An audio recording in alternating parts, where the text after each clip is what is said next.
Secrets of good delivery. Somebody asked Greek orator Demosthenes, what are prerequisites of a good speech or oratory? He answered in one word, spoken 3 times, delivery, delivery, delivery. It's not what you say in a speech, it's how you say it that is more important, more significant. A bad speaker can mumble through or give a superb speech monotonously or dully and send his audience to sleep in no time. On the other hand, an articulate speaker using proper voice modulation, pronunciation, intonation, pauses, emphasis can deliver that same speech highly effectively and impressively.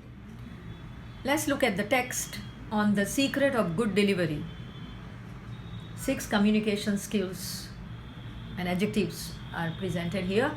Be clear, be complete, be correct, be concise, be courteous, be confident. I always tell my students, make mistakes confidently. Voice training, tongue twisters. I have put here slashes for pauses, and they could be 1 or 2 second pauses. Let us read together. Around the rough and rugged rocks, the ragged rascal ran. Betty bought a bit of butter to make her batter better. I am the very model of a modern major general, oozing through the cool blue pool. Perfect prior preparation prevents poor performance.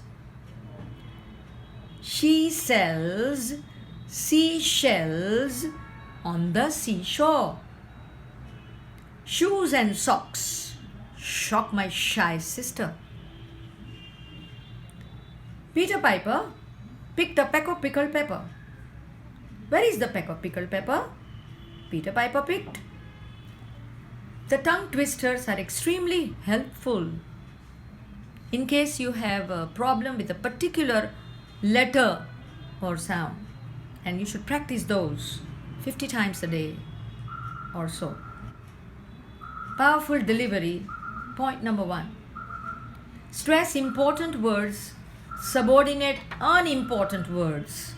What are important words in a sentence? Nouns, main verbs, adverbs and adjectives carry stresses. Other words usually don't. I'll give you an example. I am busy. Am is the main verb, isn't it? I don't get up early in the morning. Here get is the main verb and don't is a helping verb. So we are talking about the main verb. Words that are not stressed are spoken a bit faster, sometimes in short forms or contractions, than the words that are stressed. Once again, nouns, main verbs, adverbs and adjectives. Let's try to speak aloud this short poem. The bold words are to be stressed. Let's go. And the slashes are for pauses. If you think you are beaten, you are. If you think you dare not, you don't. If you'd like to win, but think you can't, it's almost a cinch you won't.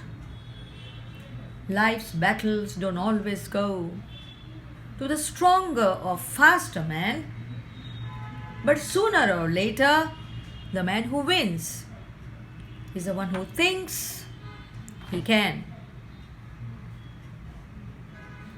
Point number 2. Change your pitch, tone and emphasis on words and sentences. Pitch or inflection means the high or the low of the voice in a sentence, so it suggests a change of feeling, emotions, mood, etc. An upward arrow suggests a high pitch and a lower arrow suggests a low pitch. And slashes are for pauses. Let's try. I have but one merit, that of never despairing. The great aim of education is not knowledge, but action.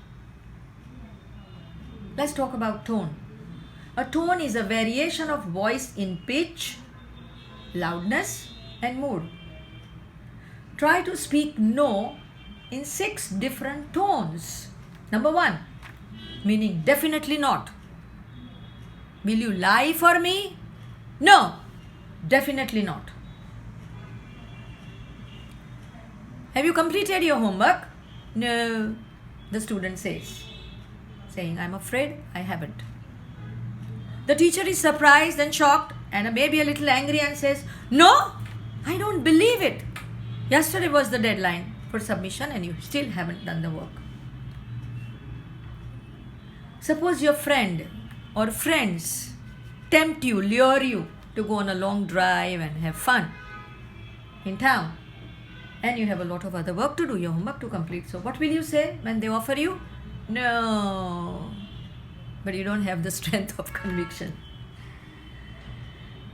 Next, suppose a child is playing with matchsticks or maybe a knife and you want to easily take it away from the child. So what will you tell the child? Very persuasively, coaxingly, you will say, no, give that to me. And the last no, everybody loves to say that. And you're very angry. How do you say no? No! Our next point is about emphasis.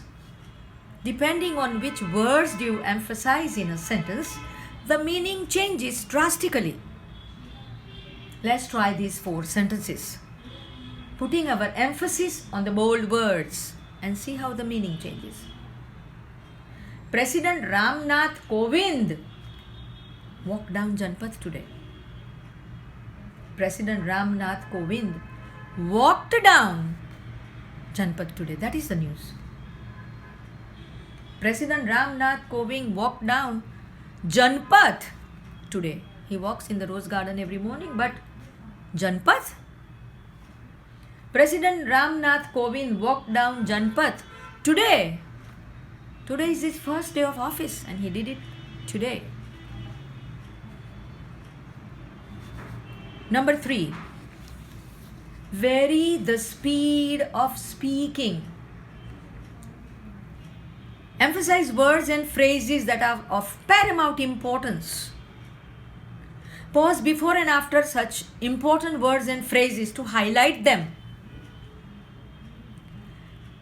A listener, a young chap, asked Winston Churchill after Churchill's speech, Sir, how do you come up with such fantastic words, such treasured words after a short pause? How do you think of them? On the spot.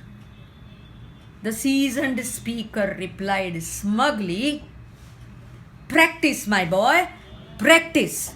So remember, my dear friends, practice makes us more confident, if not perfect. Number 4, learn to project your voice. Of course, a microphone is a great friend of the speaker and the speaker should get used to using this friend.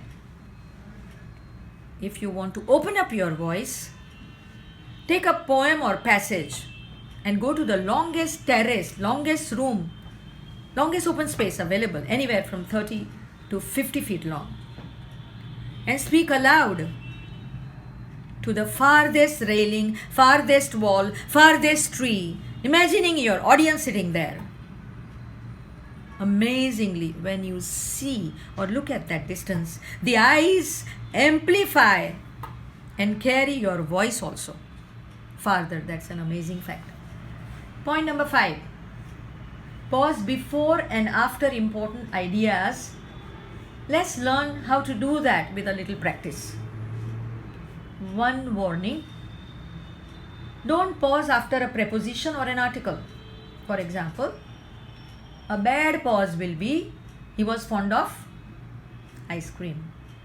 The correct pause will be, he was fond of ice cream. Again, a bad pause, she is a nice girl. A good pause. She is a nice girl. And let's read out some sentences with correct inflection or pitch and pauses. Let's go. Ladies and gentlemen, I'm very happy to be here today. After all that effort and sweat, we've achieved nothing. I can only make one conclusion: utter catastrophe. And finally, I would like to say just this: goodbye and good luck. The only inflection or pitch we are changing is in introducing a speaker or a guest. Let's see how that works. We have here tonight your very own Nani Palkhiwala. Give him a big hand. Number 6. Handle interruptions and other disturbances very tactfully. Make a funny remark. Speak in a louder voice. Give an early break in the seminar. Take help of the chairperson of the program or bodyguards to handle the distraction or heckler. Continue your speech with 1 or 2 sentences of summary of the earlier ideas and carry on. Point number 7, word whiskers. Actually, you see, I'm sure you've heard this before in many speeches, or you might have used those in your own speeches earlier, and they are a real pain in the neck, a nuisance in a speech. To get rid of the problem, I have made a few recommendations. Speakers can record their speech to find out how many word whiskers they are using in their speech. Classmates or practice audience can clap every time they hear a word whisker in a speech, and the speaker will be painfully reminded. Or a teacher can fine students every time they utter a word whisker in their speech in class.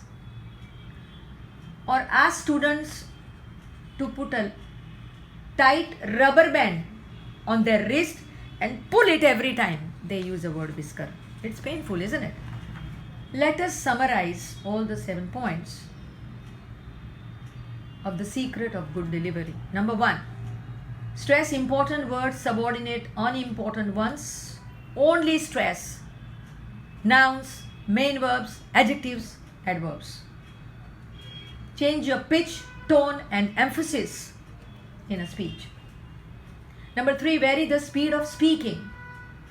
Important words you speak slowly, pause before after them.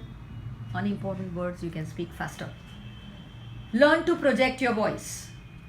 Number 5, pause before and after important ideas. 6, handle interruptions and other disturbances tactfully. And number 7, avoid word whiskers like and actually. Friends, goodbye and good luck with these public speaking guidelines. Learn and enjoy them and be happy that you are learning some of the most prominent public speaking instructions in the world.